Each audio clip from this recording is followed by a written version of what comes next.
வணக்கம்.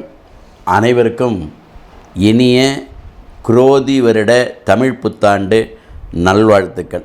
குரோதி வருடம் சிறந்த வருடமாக அமைய எல்லாம் வல்ல எம்பெருமான் உமையொருபாகன் சிவபெருமானை பிரார்த்தித்து எல்லா விதமான இகபர சுகங்களை பெற்று வளமுடன் நலமுடன் வாழ இறைவனை பிரார்த்திப்போம்.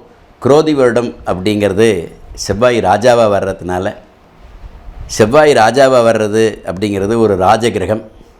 அவர் ராஜாவாக வர்றாரு.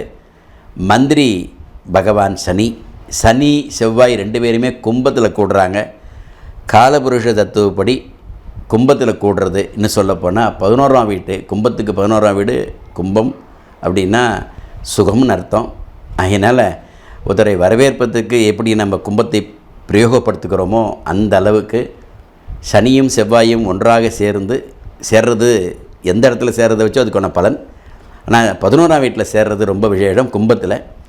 ஆகவே இந்த வருடம் குரோதம் அப்படின்னு சொல்லாமல் குரோதி வருடம் சிறப்பாக அமைய அந்த வெண்பாலை கொடுக்கக்கூடிய அந்த அமைப்புகளுக்கு தகுந்த மாதிரி இல்லாமல், ஏன்னா மழை குறைவு அதெல்லாம் அந்த பொருளை தரும். அதனால் இன்னும் சீற்றம் பதற்றம் இன்னும் சொல்லப்போனால் போர் இந்த மாதிரி இல்லாமல் எல்லா விதமான சுகத்தை இவங்க ரெண்டு பேரும் தருவார்கள்.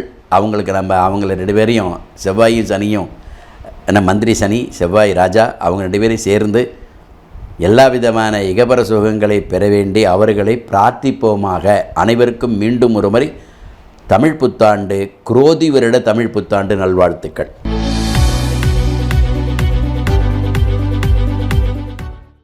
நேயர்களே, இந்த ஆதியந்தம் டிவிக்கு சப்ஸ்கிரைப் பண்ணுங்கள். சப்ஸ்கிரைப் பண்ண பிறகு ஷேர் பண்ணுங்கள், லைக் பண்ணுங்கள், பெல் பட்டனை மறக்காமல் அழுத்துங்க.